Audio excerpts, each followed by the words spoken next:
এরিকের একটা tattoo shop ছিল। রাতে সে ওইখানে কাজ করছিল।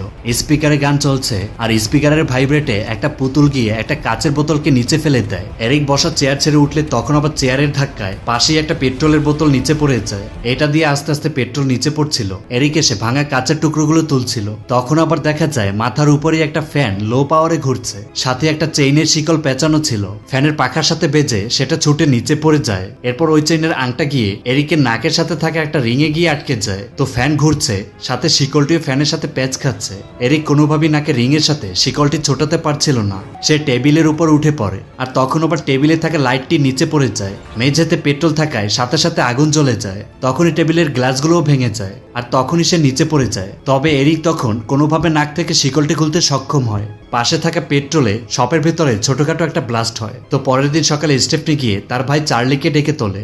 স্টেফনি বলে সে সারা রাত এরিককে ফোন দিয়েছে কিন্তু এরিকের কোনো খোঁজ নেই। তাই তারা দুজনেই এরিকের খোঁজে বেরিয়ে পড়ে। চার্লি তখন তার কোনো বন্ধুর কাছ থেকে জানতে পারে গত রাতে এরিকের ট্যাটু পার্লারে আগুন লেগেছে। এটা শুনে স্টেফনি মারাত্মক ভয় পেয়ে যায়। তখনই তাদের গাড়ির সামনে একটা ছেলে চলে আসে। স্টেফনি দ্রুত ব্রেক কষে দিলে দেখা যায় এটি এরিকই ছিল। তবে সে পুরোপুরি ঠিকই ছিল।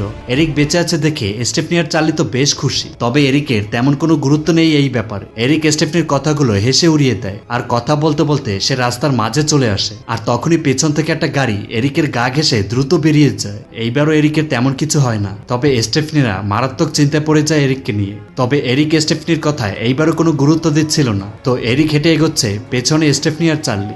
স্টেফনি তখন পাশে গাছের সাথে একটা ধারালো গাছ কাটার যন্ত্র দেখতে পায়। এরিককে সেটা থেকে সাবধান থাকতে বলে। তবে এরিক এটা নিয়েও মজা করে। পাশেই আবার দুইটা ছেলে ফুটবল নিয়ে খেলা করছিল।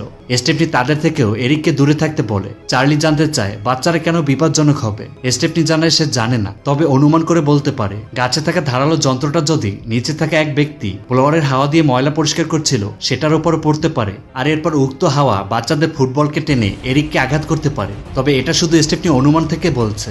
তখনই সেখানে এরিকের বোন জুলিয়া চলে আসে। পেছন থেকে একটা ময়লার গাড়ি এসে দাঁড়ায়।